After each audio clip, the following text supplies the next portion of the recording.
1001 টাকা দিয়ে 2000 একরে সরকারি জমি লিজ দিয়ে প্যারাবন ধ্বংসকারী জনপ্রতিনিধি প্রভাবশালী লেলিয়ে যাওয়ার বিরুদ্ধে ব্যবস্থা নেওয়া হোক।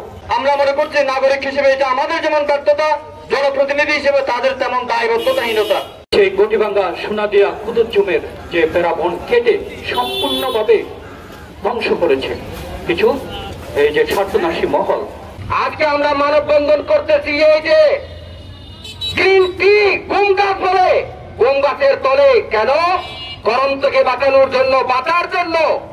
দেখি একটা মানুষকে 500 টাকা দেবো উত্তর গরমের মধ্যে দাঁড়াতে বলেন, সে বলবে বাবা ওই টাকা আমার লাগবে না, আমি গরমের মধ্যে দাঁড়াতে পারবো না। আমাদের মহেশখালীর অভাবনীয় সম্পদ, অপুরন্ত সম্পদ, এই ব্যর্থ অদক্ষ মূর্খ চোরাচারকারী মাদক ব্যবসায়ী তথাকথিত জনপ্রতিনিধিদের আগ্রাসনের ফলে মহেশখালীর 5 লক্ষ মানুষের জীবন এখন হুমকির মুখে।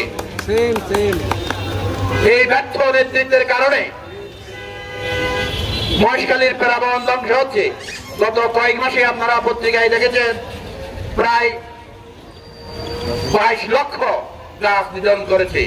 এবং আমি গত সপ্তাহে আসার সময় দেখে এসেছি সোনাদিয়া সহ মহেশখালীর পশ্চিম পাশের প্যারাবনের একটি গাছ তারা।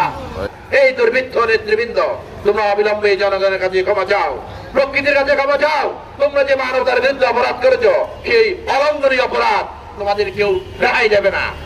কারণ হলো আল্লাহ সুবহানাহু ওয়া তাআলা এই পৃথিবীতে এই সময় আদম মানব পিতা আদম আলাইহিস সালামকে পৃথিবীতে নিক্ষেপ করেছিলেন দেশ থেকে, তখন এই পৃথিবী ছিল মানব সমাজের জন্য অনুকূল পরিবেশের পরিপূর্ণ একটা পৃথিবী। সেই পৃথিবীকে আমরা মানুষরা ধ্বংস করেছি। কিভাবে? গাছ কেটে ফেলেছি। আজকে আমরা মানববন্ধন করতেছি এই যে গ্রিন টি গুম গাছ বলে, গুম গাছের তলে কেন? গরম থেকে বাঁচানোর জন্য, বাঁচার জন্য। দেখি একটা মানুষকে 500 টাকা দেবো উত্তর গরমের মধ্যে দাঁড়াতে বলেন, সে বলবে বাবা ওই টাকা আমার লাগবে না, আমি গরমের মধ্যে দাঁড়াতে পারবো না। তাহলে গাছ মানুষকে কিরকম উপকার করে, সেই গাছকে ধ্বংস করতেছি আমরা।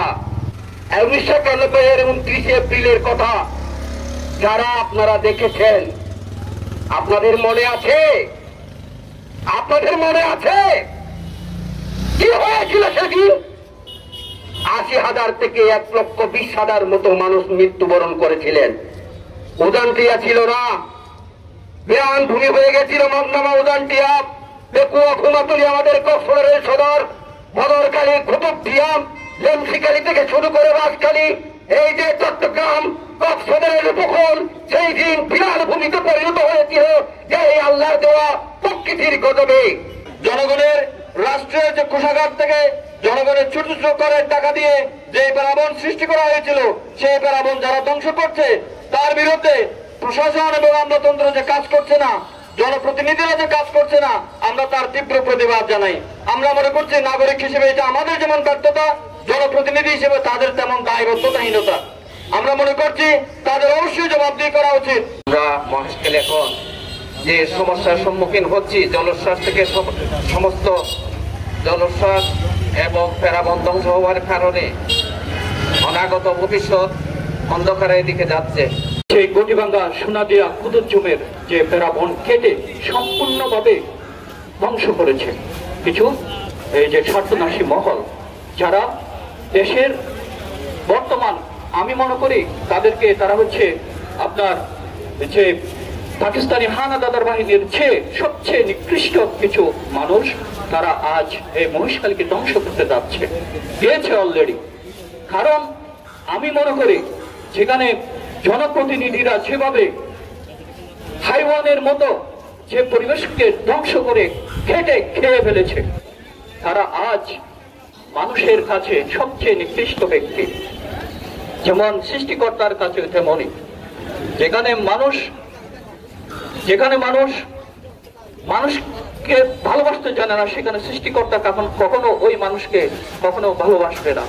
আমি মনে করি যে আমাদের জনপ্রতিনিধি এমপি মহোদয় আছেন, তিনি চাইলে এই প্যারাবনটা সম্পূর্ণভাবে আবারও বৃক্ষরোপণ করে আবার বাগান সৃজন করতে পারে। এবং আমি চাই এইসব মানুষকে আশ্রয় না দিয়ে যদি আমরা এগিয়ে যাই, আন্দোলনে এগিয়ে যাই, ইনশাআল্লাহ আমরা সফল হব এবং সফলতা পাবো। গঙ্গা সোনাদিয়া কুতুবজুম মৌজা হতে বাজারে লিস্ট দেওয়া 2000 একর জমি ফেরত নেওয়া হোক। 1001 টাকা দিয়ে 2000 একরের সরকারি জমি লিস্ট দিয়ে প্যারাবন ধ্বংসকারী জনপ্রতিনিধি প্রভাবশালী লেরিয়ে দেওয়ার বিরুদ্ধে ব্যবস্থা নেওয়া হোক।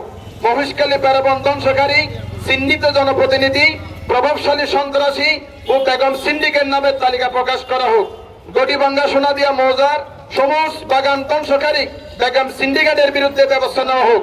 মহেশখালী দ্বীপ রক্ষার জন্য চারপাশে অবিলম্বে নতুন করে সবুজ বনায়ন সৃষ্টি করা হোক। গটিবাঙ্গা সোনাদিয়ায় সঠিকভাবে যোগাযোগ করার জন্য অতিবিলম্বে জরুরি সড়ক মেরামত করা হোক। কারণ প্রশাসনের কাছে গেলে তারা বাহানা দেয় যে যোগাযোগ ব্যবস্থার উন্নতার কারণে সেখানে যাওয়ার আগে প্রভাবশালী ব্যক্তিরা প্যারাবন ধ্বংসকারীরা তাদের যে এক্সকাভেটর এগুলা নিয়ে পালিয়ে যায়।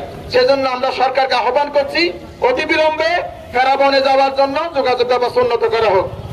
সর্বশেষ যে দাবি সেটি হচ্ছে প্যারাবন ধ্বংসকারী ব্যক্তিরা যতই প্রভাবশালী হোক তাদের নামে তালিকা প্রকাশ করে জনসম্মুখে তাদের নামের তালিকা প্রকাশ করা হোক।